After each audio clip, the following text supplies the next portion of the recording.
Fair Play, a novel by Pete Fisher. Chapter 20. Back on the Street. The day had come. Martin stood next to his bed at 7 a.m, ready to leave. In a small holdall Sue had brought him were his books, her letters, and the notepad with his songs. His guitar lay on the bed in its case next to it. Eddie was awake. "So are you off then, you lucky sod?" "That's right, Eddie. Can't fucking wait to get home." "Well, just you stay out of trouble, my son. Don't want to see you in here again, all right?" Martin laughed. "Not if I can help it, mate. You look after yourself." They shook hands. Martin picked up his belongings. He got to the hut door just as the screw unlocked it. "Leaving us then, Dalgleish? I thought you liked it here." Martin smiled and walked down the path along to the reception building. The duty screw at the desk gave him a parcel of clothes Sarah had brought. In a back room, Martin put on clean jeans and t-shirt and a new pair of sneakers. The screw gave him his belt, watch and money in a plastic bag. He also gave Martin a bus ticket to Sheerness railway station and a train ticket to London Victoria. Then he counted out and gave Martin £15.75 in cash, equivalent to a week's social security benefit. The screw opened the entrance door and Martin stepped outside. The bus stop was about 50 yards down the road. He sat on the bench in the bus shelter and put his bag and guitar down. He had about 5 minutes until the bus came. He rolled himself a cigarette, extra thick this time. He actually felt quite nervous. It was a lot to cope with all at once, being free again. He saw the bus coming and put his cigarette out. As he got on, he thought he could feel people staring at him.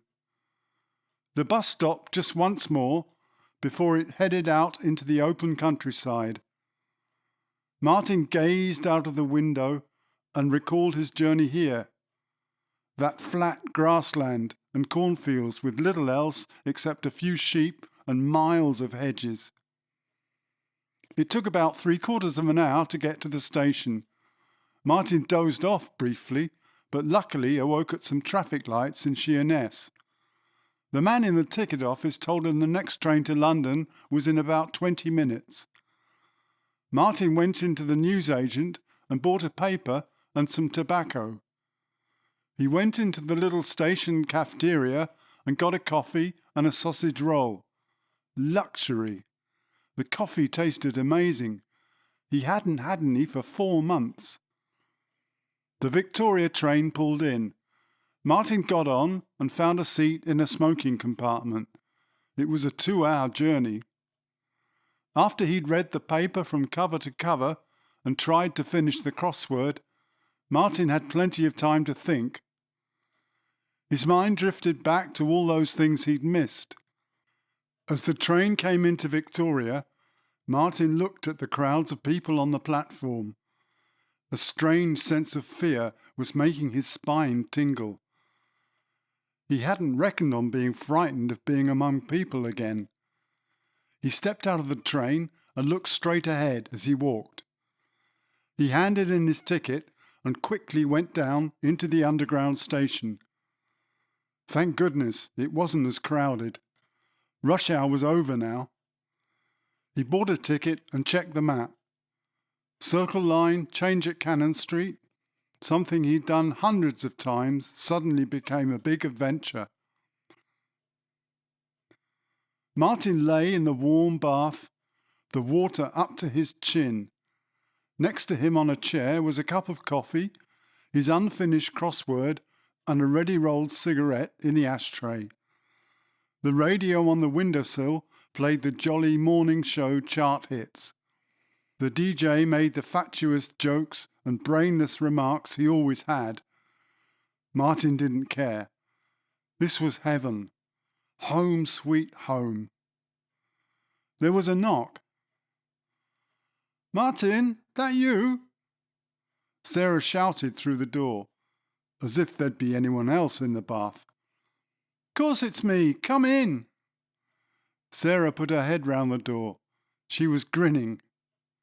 "Hey you, breakfast? Just been to the shops." "Oh, yes, please." "Fry up?" "The works. I'll be out in a minute." Martin went into the kitchen, still dripping wet, with a towel wrapped around his waist. Sarah stood at the cooker, frying bacon. He grabbed her from behind and hugged her. "Ah, that smells so good." She turned and kissed him. "You're all wet. Go and get dressed. This is nearly ready." Martin sat at the kitchen table opposite Sarah. There was an empty plate in front of him. His second cup of coffee steamed in the sunlight.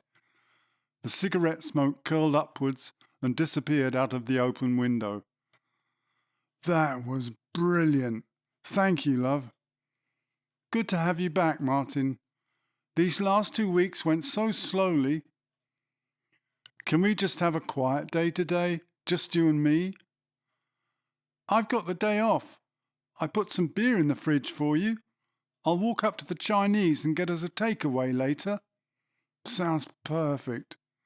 Should we go to bed?" "Bit early, isn't it?" Martin picked her up in both arms. He carried her into the front room and lay her down gently on the double bed. He drew the curtains, took off his sneakers, socks and jeans, and lay down next to her. The doorbell rang.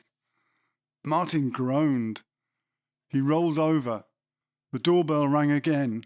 They weren't giving up. Martin got up and pulled on his jeans. He went downstairs, trying to brush his hair back in place with his hands. He opened the porch door. It was Mick, the hash dealer, his girlfriend Frida, and their friend Mike. They all cheered and hugged him. Mick spoke first. "Hey, the prodigal son! Can we come in? We won't stay long." "Yes, sure, we were just, Frida laughed. Martin showed them into the kitchen and put the kettle on. He went into the front room and put his t-shirt on, trying not to wake up Sarah. She opened one eye. "Is that Mick and Frida?" "Yeah, and Mike. They're not staying. Go back to sleep, love." Mick had already started rolling a king-size joint. There was a small plastic zip bag on the table. "Brought you a welcome home present, Martin." It was a 1/4 ounce of Pakistani hash. 5 minutes later, Martin was too stoned to make sense. He went back into the front room and lay down next to Sarah. He was more stoned than he'd ever been. He fell into a delicious deep sleep and dreamt of an enormous Chinese banquet. He rang a bell and the waiters brought more. The bell wouldn't stop ringing. They were piling more and more food on the table. It was the doorbell. Martin got up and went downstairs, this time already dressed.